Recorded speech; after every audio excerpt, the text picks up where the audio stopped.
Chiefs wide receiver Rashee Rice will be a top 10 dynasty receiver at this time next year. We will explain why on this episode of the Locked On Dynasty Football Podcast. You are Locked On Dynasty Football, part of the Locked On Podcast Network. Here are your hosts, Marcus Mosher and Kate Magdziuk. Welcome back to the Locked On Dynasty Football Podcast, part of the Locked On Podcast Network, your team every day. We'd like to thank you for making us your first listen of the day. Today's episode is brought to you by FanDuel. Make every moment more. Right now, new customers can get $150 in bonus bets with any winning $5 bet. That is $150 if your bet wins.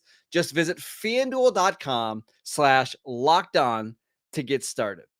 I am your host, Marcus Mosher. You can follow me on Twitter at Marcus_Mosher. Joining me today, as always, is Kate Magdziuk.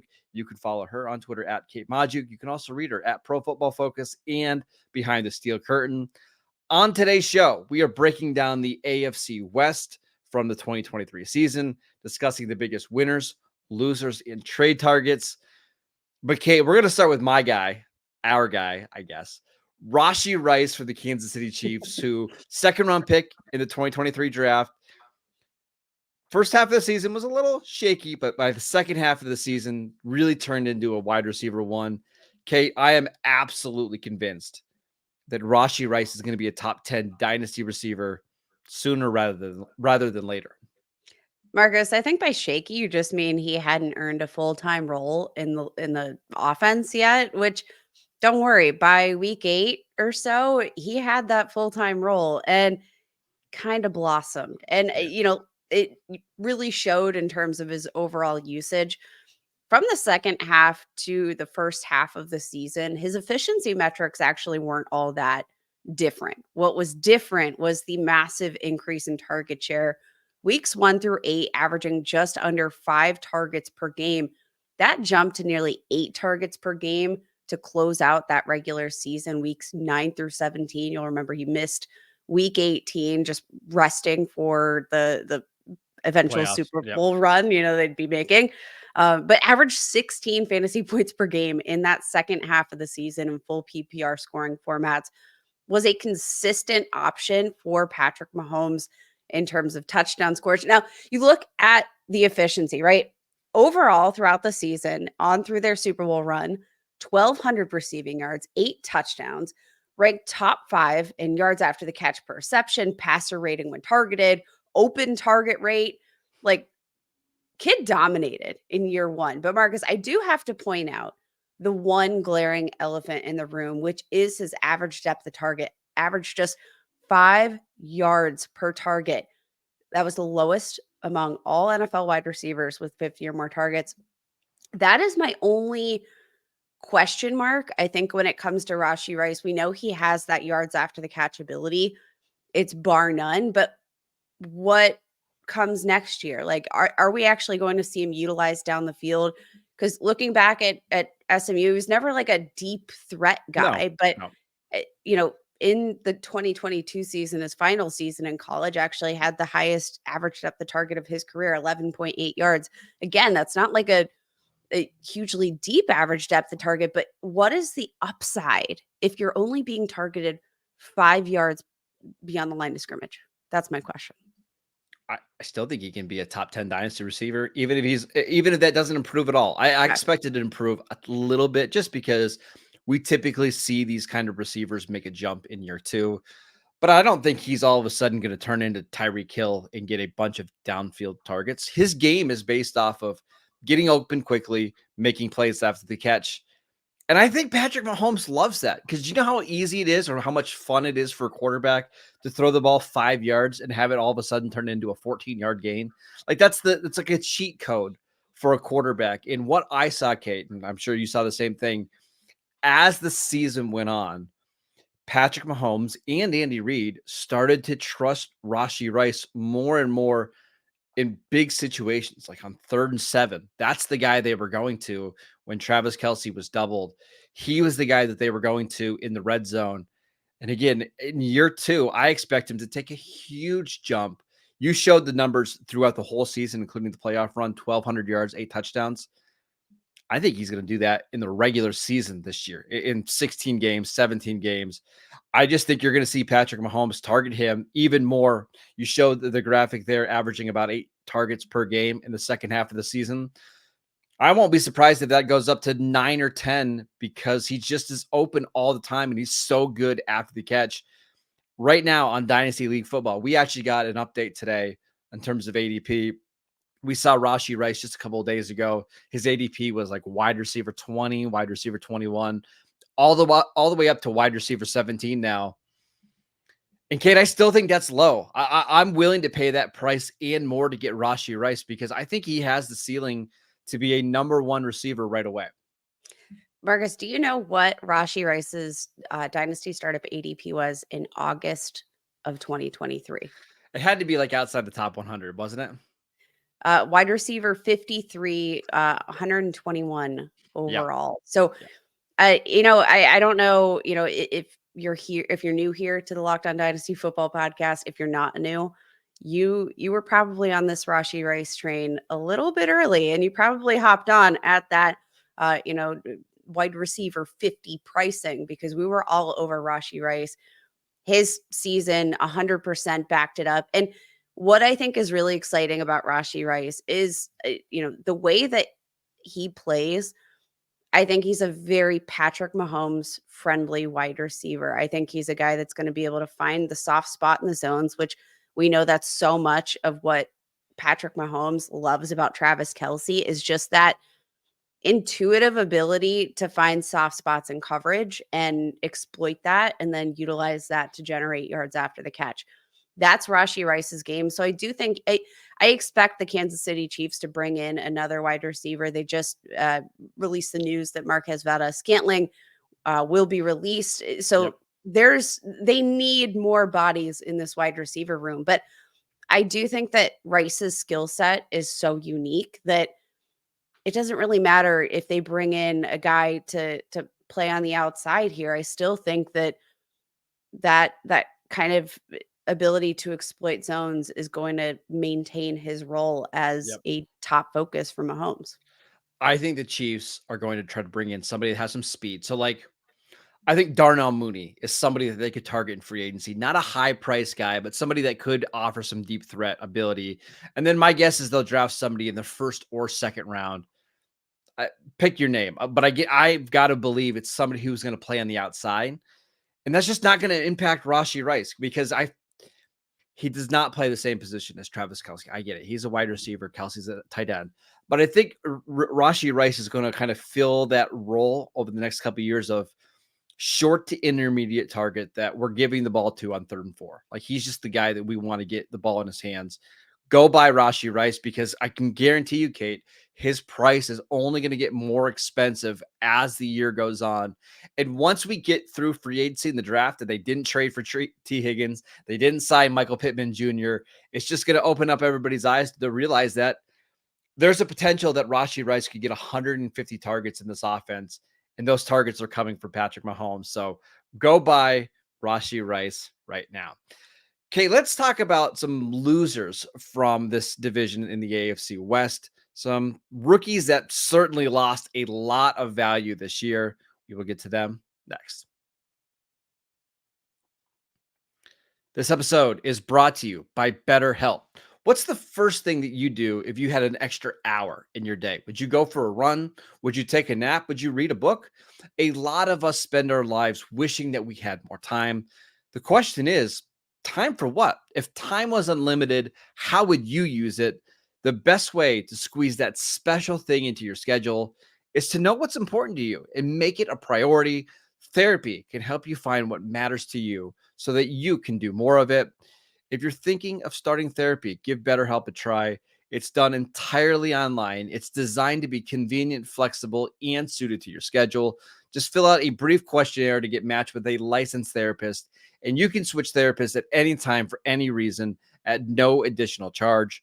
Learn to make time for what makes you happy with BetterHelp. Just visit betterhelp.com/lockedon today to get 10% off your first month.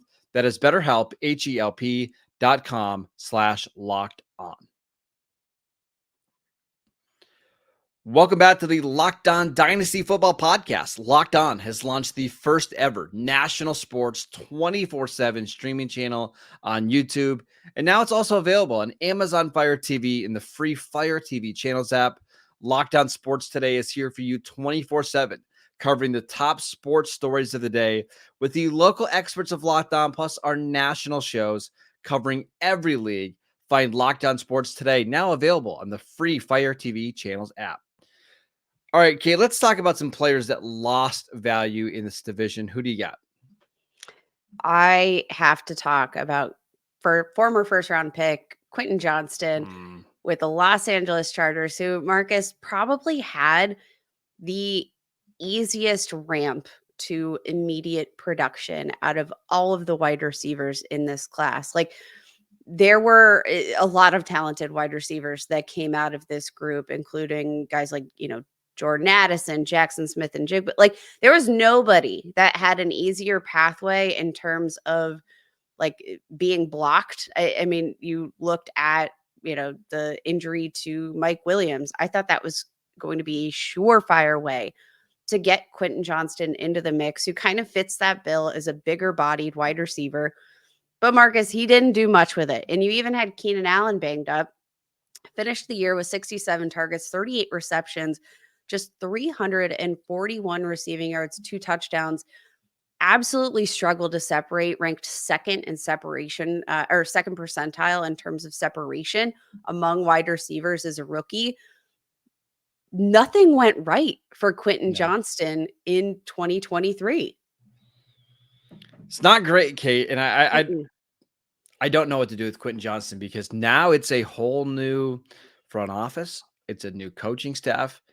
And I have no idea what Harbaugh thinks about Quinton Johnson. I have no idea if he's going to be dedicated to using him. He just might feel like he's not a great fit in his offense.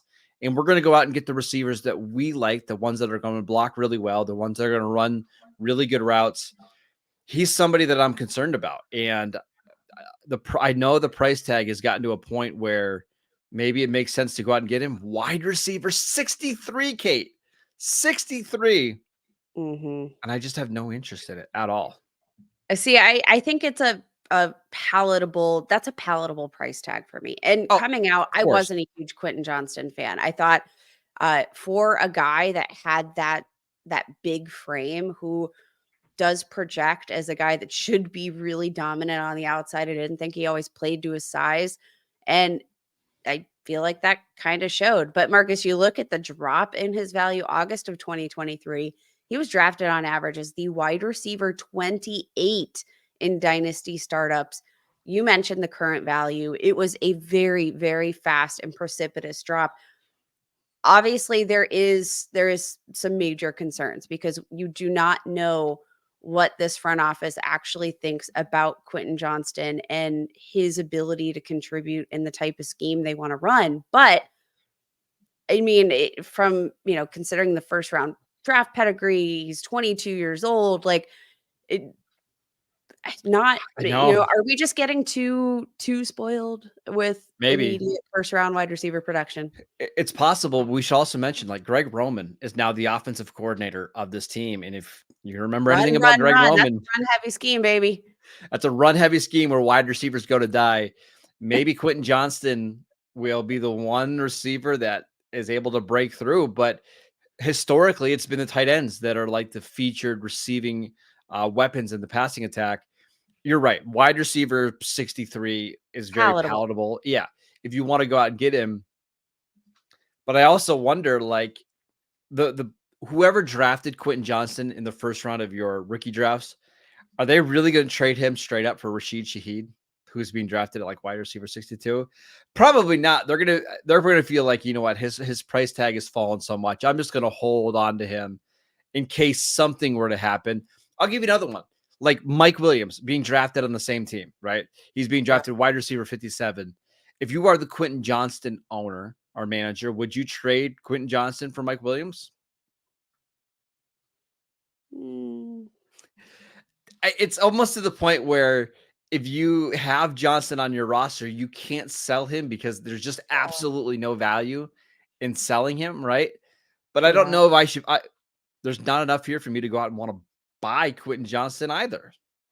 I think Quinton Johnston in particular in a very tough spot value-wise, because you're right. Like it's almost the sunken cost fallacy, but for dynasty fantasy football. I just think like a lot of these Quinton Johnston managers probably aren't going to want to move on because of that heavy investment and Yep. because things went so terribly wrong. Like there was no redeeming quality from that 2023 season.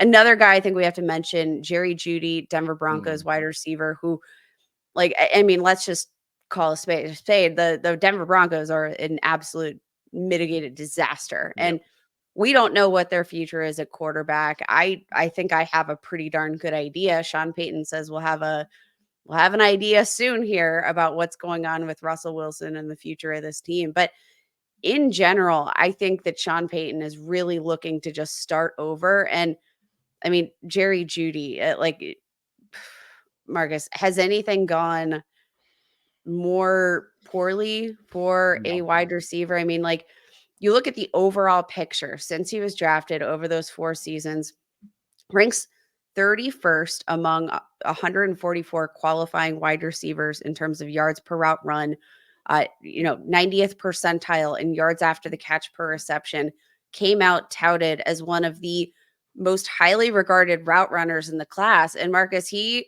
ranks 44th percentile in terms of separation percentage. I don't know how much value there is for Jerry Jeudy this season. I feel like really just kind of put the cake or put the stake in his dynasty value overall. It's taken a precipitous drop. And, I think everything that we've seen from him, both on the field and off the field in terms of this front office and the potential future that they have at, just rebuilding this team from scratch. It seems like Jerry Jeudy playing elsewhere is a foregone conclusion, and maybe a fresh start is going to be good for him. I just don't know. It's been 4 seasons, and I feel like we just haven't seen enough.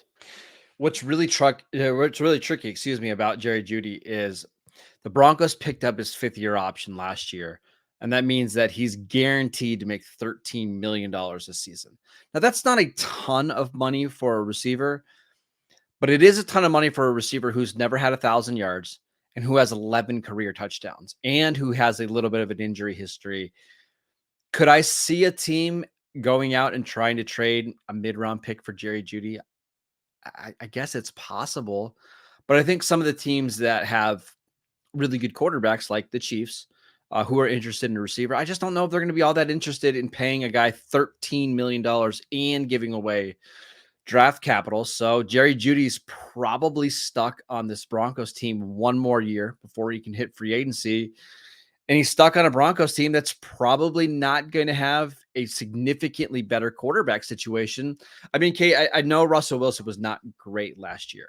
Still finished middle of the pack in terms of PFF rating through 26 touchdowns. I would say Russell Wilson average. Yeah, Average. Mm-hmm. I don't know if the Broncos are going to get anything better than average this year. I think it's very likely that they draft JJ McCarthy as the 4th quarterback off the board. And I don't think McCarthy is going to throw for 26 touchdowns in 15 games or anything like that.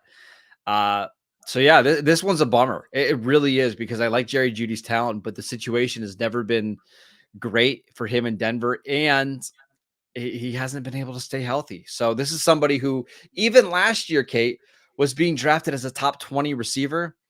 Now we're talking about Jerry Jeudy as wide receiver 54. Yeah, precipitous drop off. I don't. This is one of those unfortunate things where it just kind of feels like talent didn't win out. Nope. All right, let's talk about some players that we are excited about going into the 2024 season and players that we're trying to acquire this offseason. We will get to them next. This episode is brought to you by FanDuel. Get buckets with your first bet on FanDuel, America's #1 sportsbook, because right now, new customers can get $150 in bonus bets with any winning $5 bet. That is $150 if your bet wins. Bet on all of your favorite NBA players and teams with quick bets, live same-game parlays, exclusive props, and so much more. Listen, there's no football going on right now. You can watch the NFL Combine like us, but at nighttime, throw on an NBA game and use FanDuel to make your favorite bets. Use that live same-game parlays. It's so much fun. Just visit FanDuel.com/lockedon and shoot your shot with FanDuel, the official sportsbook partner of the NBA. Welcome back to the Locked On Dynasty Football Podcast. Everydayers. On tomorrow's show, we're going to finish up our division previews, discussing the NFC West, the biggest winners, losers, and trade targets in that division. So make sure you tune in for that. But Kate, let's finish the AFC West by talking about players that we are trying to acquire in our dynasty leagues. Who do we have?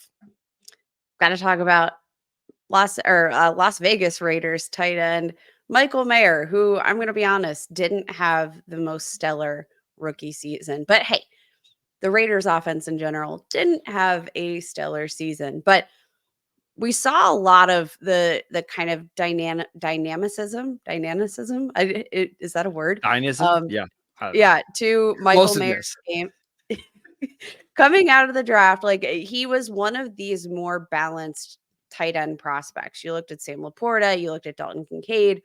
I don't think anybody really expected them to be like traditional inline tight ends, but Michael Mayer came out, and I think he greater fit that build of like a traditional tight end, even though like physically he's a little bit smaller, but I think his ability as a blocker gave him a little bit of a more traditional tight end vibe, right? Great in terms of, deep catchability, ranked 7th in missed tackles force in his 2022 season with Notre Dame. Came out and wasn't utilized a ton as a receiver. In fact, among rookie tight ends last year, ranked 3rd in terms of total blocking snaps. This was a interesting year, but I keep looking back at Michael Mayer, the prospect. Mm-hmm. And I keep going back to the fact that, like, I do think his value has been stunted a bit by the breakouts of, rookie tight ends, Sam Laporta, Dalton Kincaid, seeing that immediate production, and then looking at a guy like Michael Mayer, who was just as highly touted. I do think that kind of forces this difference in perception that, like, well, why didn't Michael Mayer break out? I just think he was asked to assume a bit of a different role, but I still think the receiving ability is top tier. I do think that the Raiders are in a position where they're going to need a consistent, involved receiving tight end. And I think Michael Mayer he fits that build. So man, I got to be really careful how I talk about Michael Mayer. So in case you didn't know out there, I cover the Raiders for the USA Today Sports Media Group. So I happen to know Michael Mayer pretty well, and I happen to know his situation. A couple of things that you need to remember about Michael Mayer. First of all, he was playing for Josh McDaniels the first 7 weeks of the season. That's and not if you good know, well, that doesn't help. Yeah. Josh McDaniels is one of these sticklers of, like, we're not playing our rookies early. Like, we're just not doing it. Michael Mayer had 1 target the first 4 weeks of the season, playing behind Austin Hooper. There's no reason for that. You go to training camp, you watch Michael Mayer, you watch him in the preseason. He was leaps and bounds better than Austin Hooper the entire process. It was just, we're playing the veteran over the rookie until he gets up to speed, right? By the time we get to like week 5, week 6, Michael Mayer starts to play pretty well. And then Jimmy Garoppolo gets hurt. They go to Brian Hoyer for a game. They go to Aiden O'Connell for a game. Aiden O'Connell takes 7 sacks. Then you see Josh McDaniels fired, Mick Lombardi, their offensive coordinator, fired. And then and then it's Aiden O'Connell the rest of the year. And then late in the season, Michael Mayer gets a foot injury, doesn't play the last couple of weeks. Okay. Rookie season was just atrocious for him. So unlike Sam Laporta and Dalton Kincaid, who both went into situations with good quarterbacks, stable offenses, Mayer didn't have that. It's also important to remember that Mayer is significantly younger than Dalton Kincaid and Sam Laporta. Like Dalton Kincaid was a 24-year-old rookie. Michael Mayer played most of his rookie year at age 21, right?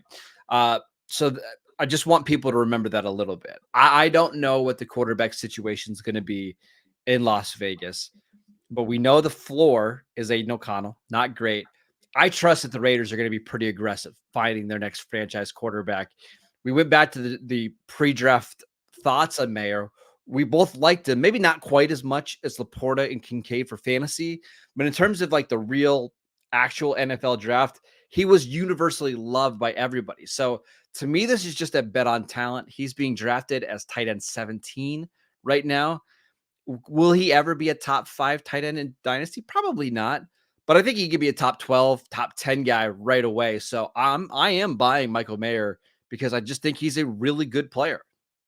Yeah, that it's kind of a bet on the talent, I think, over the situation, which obviously wasn't ideal. And I mean, look, like you again have this guy that I think does fit this prototypical, more balanced blocking and receiving tight end role, which those are the types of tight ends that you need to be more patient with, because again, you also mentioned the youth factor for Michael Mayer. But when you have a tight end who's going to be both responsible in blocking schemes and in terms of receiving games, running routes, that's another layer of nuance to their pro development. And Yep. the way that these guys are utilized in year one, I do think that speaks a little bit to maybe needing to execute a little bit more patience with Michael Mayer. Do want to mention that their new offensive coordinator is Luke Getsy, who also helped develop a former Notre Dame tight end, Cole Kmet. Now, I know Cole Kmet didn't have a huge year for fantasy last year, but he was significantly better in 2023. Mayer's a much better prospect and a much better player already than Cole Kmet. I expect Michael Mayer to have a much bigger year too. Okay, I'm just going to tell you, like, the whispers out of Las Vegas from people that have like seen Michael Mayer work out this offseason, they are ready for him to explode. So buy him now, because I do think you're going to see a massive jump in volume value for him over the next several months. I absolutely agree. All right. All right. That is it for today's show. We want to thank you for making Locked On Dynasty your first listen every single day. Go check out the channel on YouTube. We post videos every single day over there. Go download the podcast wherever you get your podcasts. We are free and available on all platforms. Go follow Kate on Twitter at Kate Majuk. Check out her work at Behind the Steel Curtain and Pro Football Focus. I'm at Marcus _Mosher, and we will see you right back here tomorrow.